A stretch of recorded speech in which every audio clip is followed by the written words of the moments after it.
자, 본격적인 저희가 이제 정치 얘기를 해봐야 되는데 오늘 내일 그 국회가 매우 긴장이 되는 분위기입니다. 이 가운데 이 얘기부터 좀 할게요.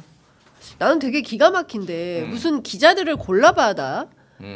김용현 측에서 오늘 기자회견을 하는데 JTBC, MBC 니네 오지 마 이랬다면서요? 어떻게 보세요? 그러니까 이게 지금 일관되게 나타나는 거예요. 요 지금 내란 세력들이 일관되게 나타나는 게 그러니까 윤석열 대통령이 어제 채널A가 보도한 거에 따르면은 지금 입장문 낸다라는 거잖아요. 네, 지금 입장문. 이제 직무가 정지됐으니까 더 이상 예전처럼 브리핑룸을 쓸 수는 없는 거고, 네. 그래서 SNS로 쓴다는 건데 그냥 내용 자체가 이 윤석열 대통령의 목소리를 원하는 사람들도 있다라는 거니까 그 진영을 네. 딱 이제 뭐 결집시키겠다라는 거잖아요. 네. 그리고 한 번 내겠다라는 것도 아니에요. 앞으로 지속적으로 낸다라는 겁니다. 그러니까 김용현은 지금 아직 구속 상태예요. 심지어 김용현이 나와서 하는 거 아니고 그 변호인단이 나와서 한다는 건데 내일 모레 이제 풀려납니다. 만약에 이제 구속 기소가 안 되면은 제가 말씀드리는 거는 김용현도 똑같은 거예요. 그러니까 이걸 갈라치기 이거를 이게 상식이냐 비상식이냐 합헌이냐 위헌이냐 내란이냐 그 질서냐 이거가 구도가 아니라 이거를 좌파냐 우파냐 보수냐 진보냐 국힘이냐 뭐 민주냐 뭐 이런 식으로 지금 진영으로 좀 갈라치려고 하고 있어서 JTBC, MBC 지금 빠지라는 거고 딱 그 단톡방에는 SBS와 종편들만 지금 한다라는 거잖아요. SBS가 딱히 그렇다고 우호적이지도 않아요. 솔직히 지금에서는 굉장히 비판적으로 많이 씁니다. 그럼에도 불구하고 이렇게 한다라는 거는 윤석열이 했었던 거 바이든 날리면 그 기조하고 똑같은 거예요. 그러니까 그래서 여기에 휘말리면 안 되고 언론 노조 그리고 한국기자협회, 한국방송기자연합회도 또 성명 냈어요. 그래서 네, 관련해서 그렇습니다. 예, 그래서 네. 내란 제목이 내란 죄송합니다. 예, 어떤 언론도 내란범에 입이 되어서는 안 된다. 저는 굉장히 긴급하게 잘 냈다라고 생각을 하고요. 네. 모든 언론은 내란범 김용현 변호인단이 완전한 언론 자유를 보장하지 않는 한 기자회견 취재와 보도를 전면 거부하라 이렇게 요청을 했거든요. 예. 물론 이게 이제 어떻게 될지 모르겠습니다. 왜냐하면은 안 하기는 어려워요. 그래서 만약에 이런 사태는 벌어질 수 있을 것 같습니다. 그렇다고 MBC하고 JTBC가 취재를 안 가지는 않을 거예요.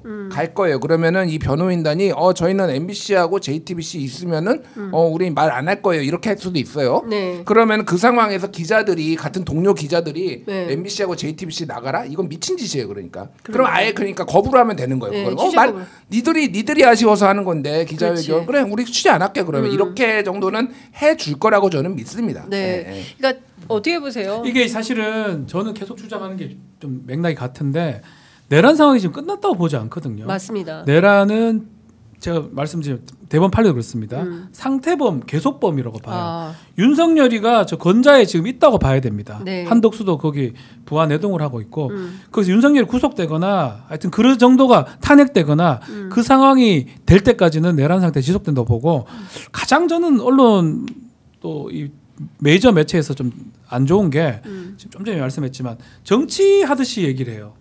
내란을 맞다, 아니다. 법률적으로 민주당은 맞다. 국민의힘은 아니다. 정치 싸움하는 것처럼 보도를 하고 있거든요. 네. 거기에 지금 하려고 지금 하는 걸로 저는 느껴집니다. 맞아요. 김용현이가. 예. 결국 원하는 거는 정치하는 거다 이것도. 내란 아니다. 근데 사실은 민주주의 적에 대해서는 우리가 계속적으로 강하고 맞습니다. 자비 없이 예. 무차별적으로 해야 되는데 계엄 참여됐을 때는 모든 언론이 똑같이 하다가 지금 20일 정도 지나가니까 되게 변동되는 느낌이 맞아요. 들거든요. 예. 그래서 지금이라도 기자단이 저는 보이콧한다고 했으니까 잘했는 것 같은데 언론사들도 진짜 정치 행위는 이렇게 보도하는 게 맞지만 이건 정치 행위 아닙니다. 내란에 계속 쭉 연결되는 거기 때문에 강하게 아예 기자회견을 못하게 이런 애들한테 언론의 자유를 허용할 필요 자체가 없어요. 뭔 얘기하겠습니까? 맞습니다. 내전 일으키려고 지금 이거 하는 네. 거예요. 의미가 없습니다. 그러니까 말씀 주신 대로 지금 만약에 언론이 여기에 가담을 하는 거면 저는 뭐 데일리안이나 이런 매체들이 가서 또 라이브 하거나 이럴 수 네, 있다고 하겠죠. 생각해요. 그리고 이제 그걸 가지고 또 막 조회수 장사를 하겠죠. 근데 저는 이거 자체가 언론인으로서의 기본적인 복무와 자세가 뭐냐. 그러니까 굉장히 중요한 것 같아요. 우리 그 옛날에 출입기자단 할 때 일본 말씀은 안 되지만 당고 많이 하잖아. 당고. 예. 오랜만에 들어보죠. 네. 당고가 그러니까 네. 같이 어떤 기사의 논조나 이런 거를 약간 네. 맞추거나 그렇죠. 기사를 낼지 말지를 네. 같이 결정하는 그렇죠. 거 이걸 당고라고 예. 하죠. 예. 예. 기자단에서 정말 황당한 사건들이 있을 때 그런 일들을 할 때가 있어요. 그리고 외교나 뭐 통일부나 이런 데 취재할 때도 간혹 그런 일들이 있는데 저는 이런 상황에서 내란에 동조하거나 찬성하는 게 아니라면 절대로 이런 사람들한테 마이크를 내어줘서는 안 된다라는 겁니다.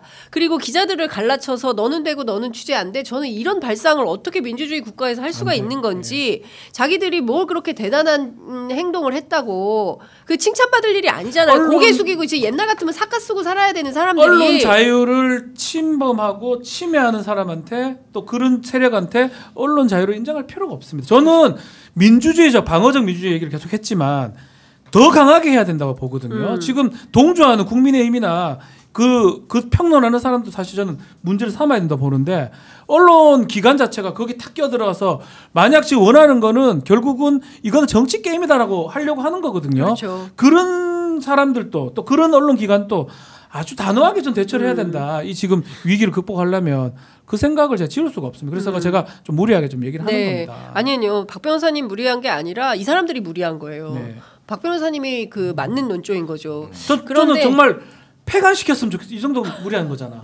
그 정도로 제가 마음이 급한 거예요. 그렇죠. 왜 이렇게 행동을 합니까, 다들? 진짜